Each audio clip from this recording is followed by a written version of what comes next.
throw them on the ground, waiting for buyers to buy. So we came up with solutions that are mobile. They call them mobile reefers, and they are refrigerated to certain temperatures for particular fruits. So the farmers harvest and place them in there in crates of 25 kg per crate. Sorry, so reefers are refrigerated Cabins, trucks? yes, cabins, yes, okay. yes. So they are refrigerated cabins that are stationed on the farm. But one of the innovation with our solution is that you can actually move them from farm A to farm B. So they are not planted there. They can move depending on the harvest rate of each farmer. Gotcha. So the refrigerated cabins are there, and the farmers take the stuffs, the harvest now, the fruit produce, put it in 25 kg plastic crates and store them. What this does for them is that, unlike before now, they had to spend so much money to acquire all these machineries. But now they're paying a very minimal fee for just on-demand storage. That means I'm only paying when I store. And then we don't stop there. We're also creating access to markets for them, because we are coming from a juicing sector. We have a lot of contacts with people who buy in bulk, so they pre-order. And then we have refrigerated trucks that are coming into the same farms, taking in from the cabins directly to those who are pre-ordered. So it's a complete refrigerated solution down the value chain. Yeah. Well, certainly there'll be challenges trying to do this, right? Absolutely. We'll touch a bit about the challenges you face, but you have been in this working in this fruit-related industry for over 2 years now, and we'd like to have your assessment of what you think regarding the power in this agriculture sector, and then secondly, what role do you think that the off-grid energy access can play? Okay, that's a big one. Currently, I think Nigeria produces about 4,000 megawatt of power, which is not enough to go around. That's right. And already 80% of what's produced is going to the urban cities, which means that the farmers are left with very little or nothing to produce, and that's affecting the growth of the agricultural sector. So our solution is actually helping to bring off-grid energy to the farmers for processing and for storage in particular now, because they're storing the fruit, right? But it doesn't end there. Coming from the background where we're coming from, unlike other countries in Europe and all, and even Africa and South Africa, when you juice, you can actually mass produce, right? So you can take it to the stores and compete with the carbonated guys, because it has the capacity to stay longer. But one big challenge we've had is that, for instance, when I juice today, there are very limited number of supermarkets in the country that can keep their refrigerating units powered on for so long, and that's because there's very little availability to power. So what off-grid solutions could help in refrigeration, in cooling systems for both the farmers and the retailers who are selling in supermarkets, and that can keep most of all this produce. So the farmers can keep their produce elongated on the farm. The producers can also keep their produce elongated on the shelf when you have access to off-grid power. Yeah. Very, Just very. a sidebar question. This is actually off script. So I read somewhere that about 60% of your customers are millennials. Yeah, so the existing bars are focused on campuses right now in the country. So we have a couple of private universities and also looking at adding some federal universities right now. And most of these guys are undergrads, masters, PhD students. So they are mostly young people that patronize us. I put in my whole lifestyle into this. So I figured out that it's good when you sell a preventive solution than a curative one. Yeah. Very inspiring, I must say. Thank you. Now you have between 120 and 150 clients per day, so we know, and you've achieved about 12.7, what do you call it, $12,700 revenue between 2018 and 2020, and this is quite commendable, if I must say. How did you achieve this in such a short time? We built more on customer referrals. Okay. Yeah, so we work on quality. Up to last week, I still had clients come to me and say, hey, in the space of certain perimeters away from us, they visited one or two competitors and they couldn't just get the same quality.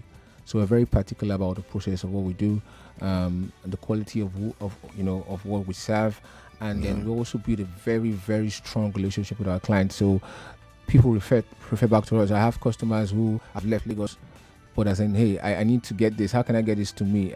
People outside the country right now, honestly, Kenya, I have a lot of fans in Kenya anyway, and they reach out, how can you guys come down to Kenya, to Rwanda to replicate this? So we build relationship. We also stand on very strong quality of what we produce. curious, how did COVID affect the business? Okay, so if you remember when COVID happened, I think one of the first institutions that got hit were university campuses. So they had to shut down. Most, if not all, of the universities had to shut down before the total lockdown happened. So yes, we got hit by COVID. But one good thing happened in between that period of lockdown. We got a grant from AFDB. Yes, so once that grant came in, we were able to kickstart, and also we launched on 2 of the leading online food distributors in the country. So we now do online sales and all of that. But I would say the grant also kept us afloat for that period. Fantastic. Yeah. Can I do a follow-up on grants? Absolutely. Okay, so what I didn't tell our audience at the beginning, you are also one of the 13 winners of the 2021 USADF All-On Off-Grid Energy Challenge. So congratulations. Thank you. And you received, I'm allowed to say, $100,000 blended finance.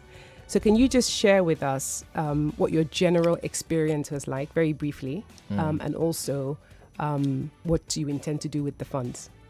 Okay, so first, the experience was pretty much straightforward, because we could see one of the key factors for us pushing for this challenge was it was impact driven. Yes, we saw a challenge that was not just about, come and take some money and do some stuff. It was all about how much of impact would you give back, particularly to the rural communities, which have very little access to power, less than 30%, if I'm correct. And so that was a motivator. Like I said in my previous talk, I said, I had an emotional thing to this thing. Like, why would fruits waste so much after so much push by farmers to get access to capital, to seedlings? They wait for months, and now they're having all these losses. So the impact-driven nature of the competition was a key factor for us, and that prompted us to apply for it. So what do we intend to do with this? Basically, to accommodate a lot of farmers into the project, to see that they have access to off-grid energy to store their fruits once harvested, to see also that when the fruits are coming down from the farms to the retail market, it's kept refrigerated, and buyers out there can actually access fruits. There's less wastage, and then Nigeria drives forward toward a food sufficiency state. So I think that's much of what we're going to do. We're going to get reefers, cabins, and all of that. Yeah. Fantastic. Yeah. You must be excited about this win, right? Absolutely. They didn't show it to $100,000. It's going down to the community. To the work, absolutely. Yeah, to the work. Yeah, I can see the passion, no doubt. So how would you describe the application process for the challenge? And what advice would you give a potential applicants for the 2022 edition of the challenge? Was there anything special you did that led to you, at least getting in and also winning as well? Absolutely, yes. So the first thing is, I would say that applicants should look at where the pain points, where are the areas where you feel that off-grid energy could really make an impact in the country right now. And there are a couple of areas. I just mentioned one: the refrigeration and cooling systems. Yeah. Rural areas for farmers, storage. For the retail markets, they are having a big problem to keep their refrigerators and chillers running 24 hours a day. These are areas where you can actually, push in for an application and see that there's a measurable impact. And all of that. Then for us, one of the key things that worked for us was that coming from a juicing sector, we're not typically an engineering firm.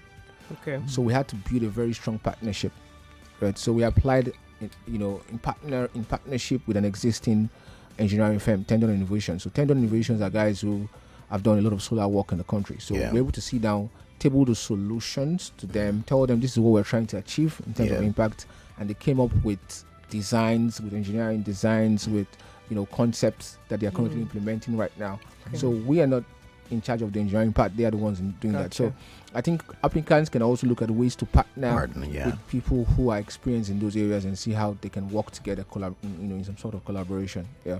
Wow, very interesting. Yeah. While we're talking about application, can I do a plug? Yeah, why not? Okay. So for those who are interested, you've just heard from a winner. The current application deadline closes March 18th. What's today's date? 7th of March. So that's like 11 days, right? I encourage as many of you listeners as possible to apply. You've heard from a winner. We know this is a fantastic program. Yeah. It's a lot of money for the sort of businesses that we're looking to target. So my plug is, we encourage you guys to apply. You've got 11 days. That's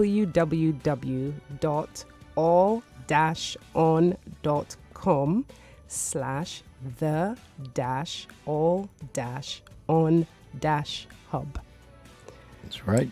So you go on the All On website, Okay. and you click that. Just you heard the website from Adobe there. That's all. www.all-on.com and / the-all-on-hub. That's how you can apply. You know, if you have an innovation that's good, or you have an idea or whatever it is you want to work on, you stand a chance to win up to $100,000. Yeah, you don't want to know how much that is, bro, to help your work, your business. And it's not you're going to return the money. So just to understand, it's not a loan, right? It's not a loan, is it? So it's blended finance is a mix of grant and a long-term loan. But, you know, the grant part helps you to also accelerate your work. Fantastic. So, I mean, I'm just painting it out that Completely someone free money. who's It's there. blended finance. It's pretty much it's a blended finance, you know, for sure. So make sure you get to apply. Please ensure that you state that you heard on the radio. Well, can I question? Yeah. We talked about this earlier. So I know that you will focus on Edo State. Yeah. Why Edo State? Okay, so I would first say that they have a couple of farmers there.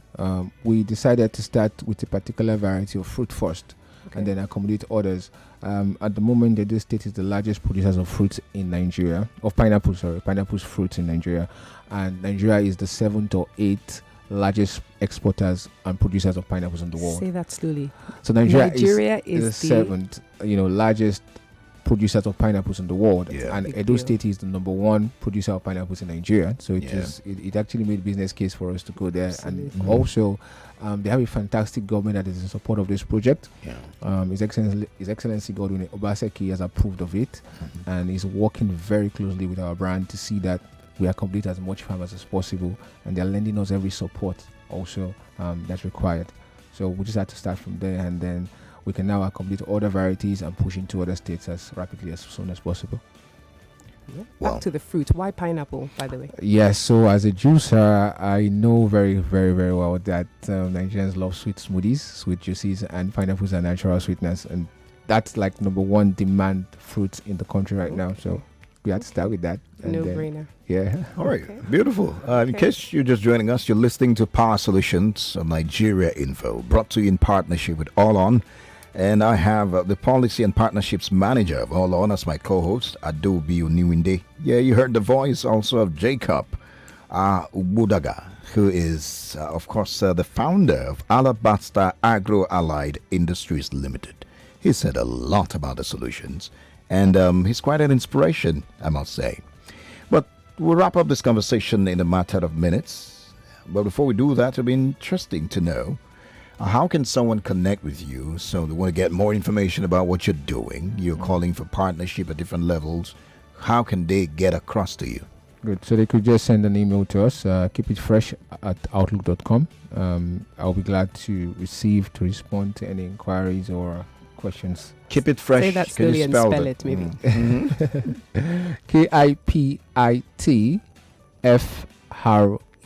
KIPITFRESH Okay.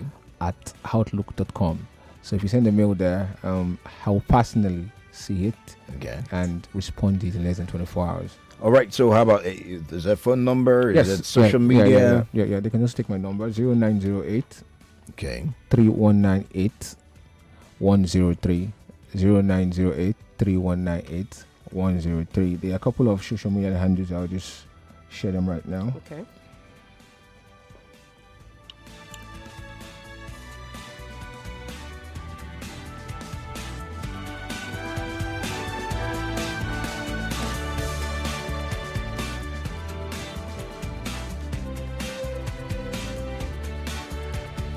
Well, the conversation has been quite an interesting one with our special guests here today. Each week we come here to try and instill that interest in the off-grid sector. And you can play as someone who just supports it and word of mouth and tell people, you know what, yes, I want you to prefer solar to anything. But you could also be a key player. You could look at an area that you want to bring a solution, just like our guest, and do the work, the necessary work towards that. And you have companies like All On ready to support you. So there's everything out there for you, actually, if you're interested in making a difference in this off-grid sector as far as power is concerned. So, yes, we're going to take your social media details for those who like to connect or ask for the selling or buying price of your products, as it were. So, yeah, on Twitter, you can eat us on Keep It Fresh _NG, Keep It Fresh _NG, Instagram and Facebook, Keep It Fresh Africa. Keep It Fresh Africa, Instagram and Facebook, Twitter, Keep It Fresh _NG. And my number again, 0908-3198-108. Email address, keep it fresh @outlook.com. Can I do a final plug? Yeah, so for those who have just joined or didn't hear earlier, Mr. Ugbodaga is a winner of the 2021 USADF All-On Off-Grid Energy Challenge. Yeah. The current challenge application deadline is March 18th. That's 11 days from now. Yeah. Those who are interested, who have great solutions, we want to hear from you. Please, please, please, I encourage you all to apply to, I'll say it really slowly, www.all-on.com/the-all-on-hub. All right. Well said, guys. And, well, this is a good way to end the show today. But before we go, I love the fact that you work with a lot of young people. It's not like I don't care about the old, but in the real sense of it, 60 years from now, most of them won't be here. And it's not that I wish them in anything. But if a young guy is out there, young people are known to be interested in areas like, there's tech, there's areas like the creative industry, a lot more. You talk about things like agriculture, they're looking at you. Talk about solar, that sounds like a very technical thing to go into. So you are young, you work with young people, you're in here. If you're going to inspire someone to take up, that responsibility to be not just lookers on, but also to be a key player in this industry, what would you tell them? I would say first and foremost, look at, focus on the pain points within you. Look at those areas. It could be traffic, congestion. It could be healthcare. It could be the media. It could be agriculture.